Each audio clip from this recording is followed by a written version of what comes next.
Hello viewers, আজকের ভিডিওর মাধ্যমে আমি আপনাদের দেখাবো কিভাবে আপনারা অনলাইনের মাধ্যমে বাড়িতে বসে আপনার নতুন ভোটার কার্ডের আবেদন করবেন। এবং শুধুমাত্র অনলাইনে আবেদন করলেই হবে, আপনাদের ডকুমেন্টস কোথাও জমা দিতে হবে না। অনলাইনে আবেদন করলেই আপনার ভোটার কার্ডটি আপনি আপনার হাতে পেয়ে যাবেন। সেটি দেখার জন্য প্রথমে আপনারা ভোটার সার্ভিস পোর্টালের ওয়েবসাইটে চলে আসবেন। এই ওয়েবসাইটে আসার পর এখানে দেখুন দুটো অপশান আছে, log in and sign up. যারা নতুন তারা এখানে সাইন আপ করে নেবেন। আমার যেহেতু আগে থেকে রেজিস্ট্রেশন করা আছে তাই লগ ইন করে নিচ্ছি। লগ ইন এই অপশানে ক্লিক করার পরে এখানে মোবাইল নাম্বারটা দিয়ে দেবেন। মোবাইল নাম্বারটি দেওয়ার পরে পাসওয়ার্ডের ঘরে পাসওয়ার্ডটা বসিয়ে দেবেন। এরপরে ক্যাপচা কোডটা বসিয়ে দেওয়ার পর রিকোয়েস্ট ওটিপি এই অপশানে ক্লিক করবেন। রিকোয়েস্ট ওটিপি অপশানে ক্লিক করার পরে আপনার মোবাইল নাম্বারে একটি ওটিপি সেন্ড হবে। ওটিপির ঘরে ওটিপিটা বসিয়ে দেবেন। ওটিপিটা বসিয়ে দেওয়ার পরে ভেরিফাই অ্যান্ড লগ ইন এই অপশানে ক্লিক করবেন। এই অপশানে ক্লিক করার পরে দেখুন এরকম একটা ইন্টারফেস ওপেন হবে। এখানে দেখুন ফর্ম নম্বর 6 এই অপশানে ক্লিক করবেন। এই অপশানে ক্লিক করার পরে দেখুন এইরকম একটা ইন্টারফেস ওপেন হবে। এখানে আপনার স্টেটটা সিলেক্ট করে দেবেন প্রথমে, তারপরে আপনার ডিস্ট্রিক্টের নামটা সিলেক্ট করবেন, তারপরে আপনার অ্যাসেম্বলিটা সিলেক্ট করে দেবেন। আপনার ফ্যামিলি যে কোনো মেম্বারের ভোটার কার্ডে আপনার অ্যাসেম্বলির নাম লেখা থাকবে, সেই অ্যাসেম্বলির নামটা এখানে সিলেক্ট করে দেবেন এবং অ্যাসেম্বলির নাম্বারটা এখানে অটোমেটিক সিলেক্ট হয়ে যাবে। এরপরে আপনি নেক্সট এই অপশানে ক্লিক করবেন। নেক্সট অপশানে ক্লিক করার পরে দেখুন এখানে দেখাচ্ছে পার্সোনাল ডিটেলস। এখানে আপনার ফার্স্ট নেমটা দিয়ে দেবেন। যদি আপনার মিডিল নেম থাকে তাহলে মিডিল নেমটা এই ফার্স্ট নেমের ঘরে লিখে দেবেন স্পেস দিয়ে। এরপর দেখুন সার নেম, এই সার নেম অর্থাৎ আপনার লাস্ট নেমটা এখানে দিয়ে দেবেন। এখানে দেখুন তারপরে যে অপশানটা আছে আপলোড ফটোগ্রাফ, ফটোগ্রাফের সাইজটা দেখুন 4.5 cm ইন্টু 3.5 cm হতে হবে, 2 MBর মধ্যে। এবারে ফটোটা আপলোড করে দেবেন। এখানে আপনার ফার্স্ট নেম লাস্ট নেম এগুলো লেখার পরে দেখুন অটোমেটিক এখানে বাংলায় লেখা হয়ে যাবে। যদি কোনো ভুল হয়ে যায়, যদি বাংলা লেখাটা যদি ভুল হয়ে যায় তাহলে এখানে এই কিবোর্ডও এই অপশানে ক্লিক করে আপনি বাংলা স্পেলিংটা ঠিক করে নিতে পারেন। এরপরে আপনি ফটোটা আপলোড করে দেবেন। ফটোটা আপলোড করে দেওয়ার পরে নেক্সট এই অপশানে ক্লিক করবেন।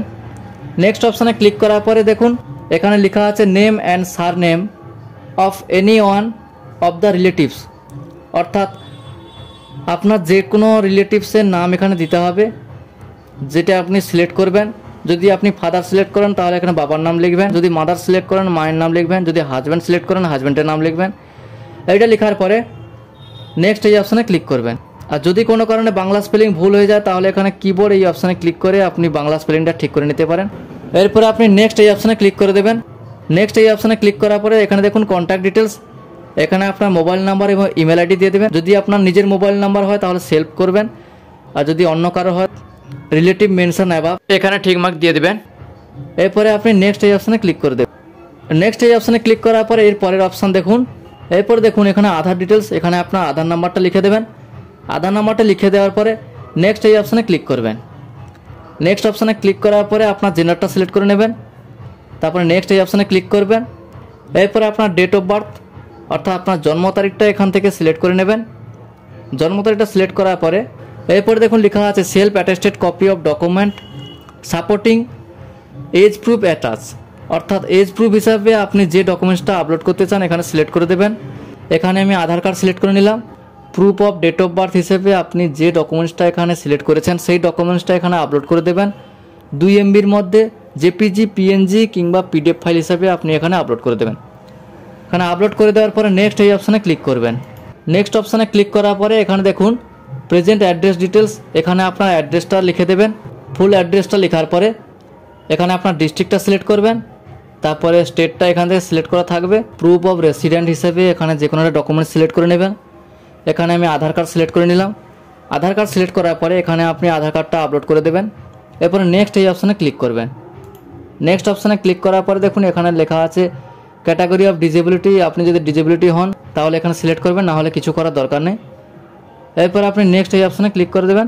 নেক্সট অপশানে ক্লিক করার পরে এখানে আপনার ফ্যামিলি মেম্বার অর্থাৎ আপনার যে কোনো একজন ফ্যামিলি মেম্বারের নাম এখানে দিতে হবে, অর্থাৎ যে মেম্বারের অলরেডি আগে থেকে ভোটার কার্ড আছে সেই মেম্বারের নাম এখানে দিয়ে দেবেন। এবং রিলেশনশিপ উইথ অ্যাপ্লিকেন্ট অর্থাৎ অ্যাপ্লিকেন্টের সঙ্গে সম্পর্কে কে হয় সেটা এখানে সিলেক্ট করে দেবেন। বাবা, মা অথবা হাজব্যান্ড যেটা হবে আপনি সেটা সিলেক্ট করবেন। সিলেক্ট করার পরে তারপর দেখুন অপশানটা আছে হিজ অথবা হার এপিক নাম্বার, এখানে আপনি এপিক নাম্বারটা সিলেক্ট করবেন, যার নাম লিখবেন। যদি আপনার বাবার নাম এখানে দেন তাহলে এখানে সিলেক্ট করবেন ফাদার, এরপরে বাবার ভোটার কার্ডের নাম্বারটা এখানে বসিয়ে দেবেন। ভোটার কার্ডের নাম্বারটা বসিয়ে দেওয়ার পরে নেক্সট এই অপশানে ক্লিক করবেন। এই অপশানে ক্লিক করার পরে দেখুন এখানে বলা হয়েছে I M a citizen of India and place of my birth is, এখানে ভিলেজের নামটা লিখে দেবেন। তারপরে আপনার স্টেটের নামটা সিলেক্ট করবেন। তারপরে ডিস্ট্রিক্টের নামটা এখানে সিলেক্ট করে নেবেন। ডিস্ট্রিক্টটা সিলেক্ট করার পরে এখানে আপনি ডেট দিয়ে দেবেন, অর্থাৎ আপনার জন্ম তারিখটা এখানে বসিয়ে দেবেন। জন্ম মাসটা এবং জন্ম সালটা বসিয়ে দেবেন। অর্থাৎ এখানে যেটা বলা হয়েছে আপনি কবে থেকে এই অ্যাড্রেসে বসবাস করছেন সেই ডেটটা এখানে দিয়ে দেবেন। সিলেক্ট করার পরে আপনি পেজটাকে স্ক্রল করবেন। স্ক্রল করার পরে আপনার প্লেসটা এখানে লিখে দেবেন। লিখে দেওয়ার পরে নেক্সট এই অপশানে ক্লিক করবেন। নেক্সট অপশানে ক্লিক করার পরে এখানে আপনি ক্যাপচা কোডটা বসিয়ে দেবেন। ক্যাপচা কোডটা বসিয়ে দেওয়ার পরে দেখুন সেন্ড ওটিপি যে অপশান আছে এই অপশানে ক্লিক করে দেবেন। আপনি যে মোবাইল নাম্বারটা এখানে লিখেছেন সেই মোবাইল নাম্বারে একটা ওটিপি সেন্ড হবে। এন্টার ওটিপির ঘরে ওটিপিটা বসিয়ে দেবেন। ওটিপিটা বসিয়ে দেওয়ার পরে নিচের দিকে দেখুন একটা অপশান আছে প্রিভিউ অ্যান্ড সাবমিট, এই অপশানে ক্লিক করে দেবেন। এই অপশানে ক্লিক করার পরে আপনি যে ফর্মটা ফিল আপ করেছেন সেটি সমস্ত কিছু এখানে দেখাবে। আপনারা সব কিছু ঠিকঠাক আছে কিনা একবার চেক করে নেবেন। সব কিছু চেক করার পরে সমস্ত কিছু ঠিক থাকলে আপনি সাবমিট এই অপশানে ক্লিক করবেন। সাবমিট অপশানে ক্লিক করার পরে দেখুন এখানে বলা হয়েছে are you sure you want to submit this form, এখানে আপনি ইয়েস করে দেবেন। ইয়েস করে দেওয়ার পরে এখানে আপনি ডাউনলোড অ্যাকনোলেজমেন্ট এই অপশানে ক্লিক করে দেবেন। এই অপশানে ক্লিক করার পরে আপনার পুরো ফর্মটা ডাউনলোড হয়ে যাবে। এটি আপনি প্রিন্ট আউট করে রেখে দেবেন। পরবর্তীকালে এখানে রেফারেন্স নাম্বার দিয়ে আপনি চেক করতে পারবেন আপনার ভোটার কার্ডটি হয়েছে না হয়নি, না কী অবস্থায় আছে, সমস্ত কিছু চেক করতে পারবেন। থ্যাংক ইউ বন্ধুরা, আজকে ভিডিওটা এই পর্যন্ত। ভিডিওটা ভালো লাগলে অবশ্যই একটি লাইক করে চ্যানেলটাকে সাবস্ক্রাইব করে দেবেন এবং পাশে থাকা বেল আইকনটি অল করে দেবেন।